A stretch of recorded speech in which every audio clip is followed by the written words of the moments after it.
I just wanted to come on and talk about what has been going on after I've stopped the red light therapy treatment. It's been about 5 weeks. I'm experiencing patulous eustachian tube now more frequently, and that's caused by the TMD. So now I'm looking to treat the TMD. As you guys recall, I saw a neuromuscular dentist back in December of last year, and he did the iTero scan, and he thought he was going to see X, Y, and Z, and didn't see any of that.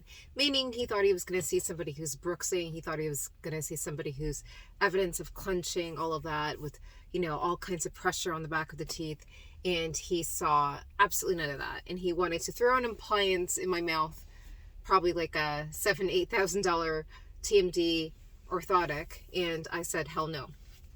But things have significantly improved with red light therapy since then, but I'm still having a level of eustachian tube dysfunction, now specifically patulous, where the eustachian tube, unlike obstructive EDT, this one means it stays open. So I'll hear like a Dark Vader sound, like my own voice and stuff. It's actually worse than having clogged ears, to be frank. If I had to choose, which choose none of them, I'd rather have clogged ears than patulous ears. I still have tinnitus, still have the numb sensation in my teeth, and now my eyes have been recruited. So this is what's just as disturbing as the patulous, but I would say patulous is very disturbing. My vision is changed. So if I'm looking at something, let me use my glasses. If I hold my phone this far from my face, which was normal, not because I couldn't see, but just because this is my natural resting position in bed, it's blurry. If I hold it out, it's very clear. If I hold it in, it's blurry. That is a net new symptom. The other issue is that if I'm looking at it for long enough, I'll focus in. But then let me look anywhere further out, it doesn't matter how far, like 6 feet, 12 feet, it's all blurry. So that's crazy. And that's been going on now for 2 months and a week or something. So when I look at the research, apparently TMD can affect the eyes as well. My initial symptoms were only the ear and nothing in the jaw. And then after all these treatments and the ear thing subsided, the jaw picked up, and now the jaw is like tender to touch now, but at least I can speak. So now my theory is that, and it's not my theory, it's just the way I'm understanding it, because I cannot find very clear documentation between the correlation. It's just mentioned haphazardly as a thing. But nevertheless, it's like the muscles of your jaw, right? Your masseter, your temporalis. It's like in order for me to be normal again, or somewhat normal again, it's recruiting everything, and perhaps it's recruiting the eye muscles as well, and maybe that's why they say it's implicated in blurriness, not to mention the trigeminal nerve is innervating everything, right? All the branches that go out the face, and I still have some neural issues because I still have weird sensations in my face. My migraines have upticked, as I've said before, so there is some neuropathy thing happening and going on, some sensitivity. So I've seen an optometrist who said I have no eye anatomy issues. She would not give me glasses. She's like, you don't need glasses. So I'm like, well, I can't see. There's a problem. So, and I say that loosely. I can very well see. It just takes me longer to focus in, and the longer I try to concentrate on a particular thing, it fatigues. So would you believe me if I said I forgot that I still don't have space on my phone? So anyway, as I was saying, is that I can still see, but if I am going to hold anything close to my face and concentrate on it at a normal distance, right? I can't see for way too long of a time, far out. So I'm going to see a neuro-ophthalmologist just to make sure, because the optometrist said that she didn't see any problems. Like, she's like, you have no eye anatomy issues. I don't want to give you glasses. You don't need glasses. In fact, your eyes are just tired. I'm like, well, how can I strengthen them? And she just didn't. She said I could do some, like, what did she say? Like some crude, hold the pencil, bring it in, and do all that. I'm going to look for a different method. or a more vigorous method. And then I also saw the dentist just for regular cleaning and whatnot. And that dentist completely backed me up when I said, like, my teeth are not misaligned. That neuromuscular dentist, I swear he wanted to pay his mortgage on my back, and I need to pay my mortgage. So she's like, your teeth are not worn down in any form or fashion. See, I just felt a spasm in my ear, and I had to do this.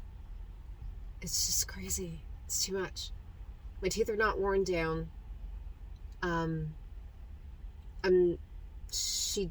iTero scans does not show any pressure on any of the teeth. Everything is evenly distributed. So she's just like, try a mouth guard.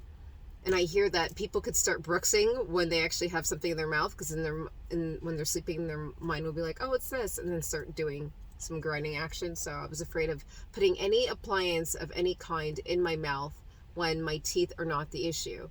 But I needed to get over that thought. I'm still getting over that thought, because it's not my teeth, it's my jaw. And it's specifically not my joints, but my muscles. And they're tired. And this is approaching 10 months. I evidently did something. Something is still persisting. So, I want to say I'll try it. But I'm so scared to put anything in my mouth. But something like, these muscles are so tender to the touch. And the patulus just indicates there's muscle strain, right? There's muscle strain, that's why it's getting stuck open. And I watched a very good interview with the ENT out in the States, and he actually talked about patulus very specifically. Usually ENTs, they graze over it, everything that you watch, but this guy did a very balanced job between talking about obstructive EDT and patulous EDT. So he actually mentions TMD as a problem for patulus. He says if vigorous exercise, sometimes if he exercises too much, he gets patulus. So it's all about muscle strain. So I'm going to go back to doing the therapeutic stretches that I used to do with my shoulders, with my traps, with all of these muscles that I stopped doing. And then look at the mouth guard and see. Because when I wake up, this is what's interesting. This is also what's compelling me to try out the mouth guard, or not go the full gamut of the TMD appliance. But for expense, I should probably do all those diagnostic exams. But when I've woken up, I feel like I'm doing this. When I wake up in the morning, it feels like I'm squinting. Like I wake up with my eyes clenched. So maybe I'm not clenching my jaw, but I'm clenching my eyes. There's something going on. My bed is not a safe place. My sleep is not safe. I shouldn't say that. Watch, Death and Life is in the Power of the Tongue. Everything is safe. Everything is fine. But I'll have to use wisdom and understanding. And if I wake up feeling like my eyes are tense, maybe I was doing something. Okay, last cut, I promise. So as I was saying, if I'm waking up and I feel this tight band, like my eyes feel like stiff to open. Like I literally feel like I'm struggling to open my eyes. And if I feel like I'm struggling to open my eyes, and then throughout the day I have this tension type headache right across my head all the time, not a migraine, my triptans do not work. It's just persistent. It's obviously definitively muscle fatigue. Now, I wanted to mention really quick, the optometrist is not an eye doctor, right? But this particular optometrist dabbles in red light therapy. She has all of the diagnostic, I shouldn't say all. She's able to image the nerves in the back of my eye and monitor me for glaucoma, because I have a very large disc to cup ratio. I was born that way, but just for general knowledge and monitoring, I check it every 3 years. And I had an ophthalmologist, and during COVID, didn't go back to see them, lost my position at the clinic. And so therefore, I had to go seeking, and I found an optometrist who could do the same diagnostic exam. So it's like, why not? They're like across the street from my house. I'm like, why not? So that's why she was qualified to say that your eye anatomy is fine. Nevertheless, she would be the one giving you glasses, and she's like, you don't need glasses. So I'm going to go see a neuro-ophthalmologist to deal with this issue. I'm going to do the bite guard thing because, like I said, That's the only thing I haven't tried. It's the least evasive thing to do at this point, given these muscles are sore. I cannot do red light therapy anytime soon because you need to take a break. Your body gets adapted to it. So I'm only 5 weeks. So I'll go back to my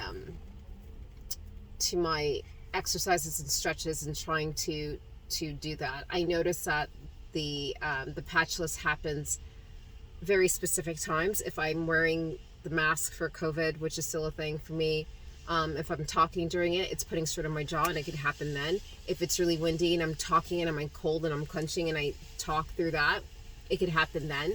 And when I'm doing my hair and I'm standing in front of my, my bathroom vanity, but you have the length of the counter, the depth of the counter, and so I'm kind of leaning in to look at my hair, I almost guarantee there's going to be a patchless session. Like, it's like 50-50. So with that said, this is all muscular, this is all positioning, this is head, this is neck, this is jaw. I'm not clenching when I'm doing my hair, but something with this whole area is happening. So I'm going to go back and treat it, try the mouth guard, see what happens. And I'm going to end this before I get cut off again. But my mummy, if you end up watching this and you say, I told you to get that damn mouth guard, back last year, I'm going to say, now. I went to the dentist last year, September, when this all happened, within 2 weeks. And he said, you don't need a mouth guard. He said, your teeth are fine. You weren't sensitive in your jaw. Your joints were fine. He said it was ruled out. So don't yell at me.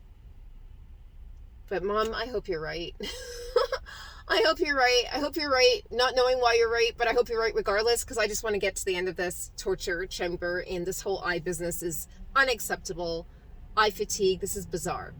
And I don't wear glasses for anything. I have no eye issues. I have higher than 20/20 vision. Like, I see beyond their stupid charts. So any deviation in my vision is a big alarm. So I'm not having it. I'm not having any of this. So yeah, okay, that's it before I get cut off. Cheers.